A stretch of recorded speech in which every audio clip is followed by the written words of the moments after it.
Shalom Mishpacha. I first of all want to address the elephant in the room. I'm wearing a Pokemon shirt. It's a comfortable shirt. I'm sorry if it offends anybody that I have, if they don't like Pokemon and whatnot. But it's just a shirt to me, and I've worn like every shirt that's in my closet right now, so I don't even think I've ever worn this shirt, so I don't know why I'm wearing it today. I just am. It is what it is, and I don't think that's a very important topic. I think what I'm going to talk about is way more important than what kind of shirt I'm wearing, so bear with me. I wanted to make this video because this morning when I was discussing some issues that we're going through with my husband, it reminded me of a book in the Bible. Oh, I should call it the Sefer, because really, I don't know if you've figured it out yet, but Bible is from Biblios, and it was a pagan deity, so we don't want to call it the Biblos. We don't want to call it the Bible. This is the Sefer. This is the scripture. This is the word. And there's a book in the Word that a lot of people haven't read because it's in the Apocrypha. And there's people that say, well, the Apocrypha isn't in the Bible, so it's not part of the Bible. And I suggest you dig a little deeper because it was in the Bible. I mean, it was in the scripture, the Word, and it was taken out. So regardless of whether you want to think of it as inconsequential or not, I suggest you read for the sake of knowledge and understanding, because once you have read something, you can formulate your own opinion on it, not based off the opinion of what someone else has told you. It's always best to get your information, your facts, and your knowledge straight from the source. So I challenge anyone that has not read the Apocrypha right now, read it for the sake of forming your own opinion based on your own knowledge. Okay, phone rang, had to start over. All right, so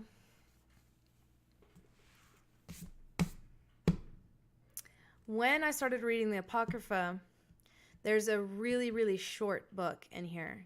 Anybody could read it in less than 20 minutes. And it turns out it happens to be probably my favorite because it's absolutely amazing. So today I had the wonderful idea, first of all, to read it to my husband because he had never heard it before. And then once I was done reading it, I said, you know what? I think everybody needs to hear this. And some people don't have access to it. Maybe they don't have a copy of the Apocrypha in hardback or paperback, or maybe they don't have a PDF, or for whatever reason, they have not discovered it yet. So I'm going to read it now. And it is called...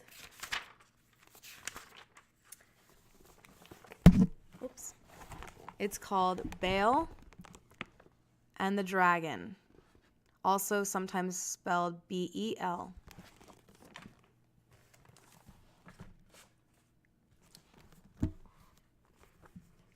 And King Astyages was gathered to his fathers, meaning he perished away, I think.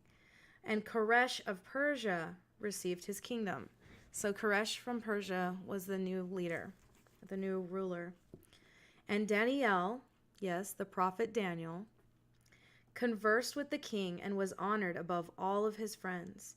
Now the inhabitants of Babel had an idol called Baal, and there were spent upon him every day 12 great measures of fine flour, and 40 sheep, and 6 vessels of wine. And the king worshipped it, and went daily to adore it. But Daniel worshipped his own Elohim. And the king said unto him, Why do you not worship Baal? He answered and said, Because I may not worship idols made with hands, but the living Elohim, who has created the Shemayim and the Arat, which means heavens and earth, and has sovereignty over all flesh. Then said the king unto him, Do you not think that Baal is a living Elohim? Do you not see how much he eats and drinks every day? Then Daniel smiled and said, O king, be not deceived, for this is but clay within and brass without, and did never eat or drink anything. So the king was wroth, and called for his priests, and said unto them, If ye tell me not who this is that devours these expenses, ye shall die. But if ye can certify me that Baal devours them, then Daniel shall die, for he has spoken blasphemy against Baal. And Daniel said unto the king, Let it be according to your word. Now the priests of Baal were 70, beside their women and children. And the king went with Daniel into the temple of Baal. So Baal's priests said, Lo, we go out, but you, O king, set on the meat, and make ready the wine, and shut the door fast, and seal it with your own signet. And tomorrow when you come in, if you find not that Baal has eaten up all, we will suffer death, or else Daniel, that speaks falsely against us. And they little regarded it, for under the table they had made a privy entrance, whereby they entered into continually, and consumed those things. So when they were gone forth, the king set meats before Baal. Now Daniel had commanded his servants to bring ashes, and those they strewed throughout all the temple in the presence of the king alone. Then they went out, and shut the door, and sealed it with the king's signet, and so departed. So the king's signet was literally, we're talking about a wax seal. And he had a ring with a special stamp seal on it that he pressed into the wax. And when it dried, it's basically a way to tell if something has been tampered with. Because if the wax has been broken, you know that an envelope, or a door in this case, has been opened. Now in the night came the priests with their women and children, as they were wont to do, and did eat and drink up all. In the morning early the king arose, and Daniel with him. And the king said, Daniel, are the seals whole? And he said, Yea, O king, they be whole. And as soon as he had opened the door, the king looked upon the table, and cried with a loud voice, Great are you, O Baal, and with you is no deceit at all. Then laughed Daniel, and held the king that he should not go in, and said, Behold now the pavement, and mark well whose footsteps are these. And the king said, I see the footsteps of men, women, and children. And then the king was angry, and took the priests with their women and children, who showed him the privy doors, where they came in and consumed such things as were upon the table. Therefore the king slew them, and delivered Baal into Daniel's power, who destroyed him and his temple. And in that same place there was a great dragon, which they of Babel worshipped. And the king said unto Daniel, Will you also say that this is of brass? Lo, he lives, he eats and drinks. You cannot say that he is no living Elohim. Therefore worship him. Then said Daniel unto the king, I will worship Yahuwah Elohai, for he is the living Elohim. But give me leave, king, and I shall slay this dragon without sword or staff. The king said, I give you leave.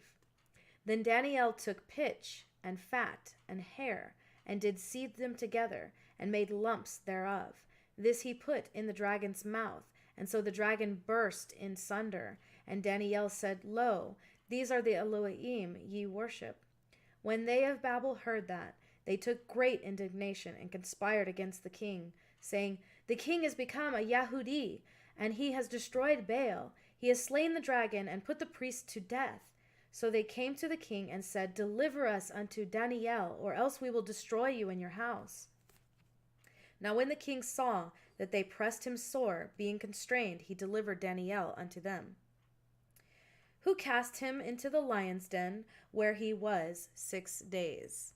So not only are we finding out this amazing historical event that many people have never even heard of, but it's also explaining exactly why Daniel was in the lion's den. And pretty much everyone who's studied scripture knows about Daniel in the lion's den. And now we have the answer of why he was in there. And in the den there were 7 lions, and they had given them every day 2 carcasses and 2 sheep, which then were not given to them, to the intent they might devour Daniel.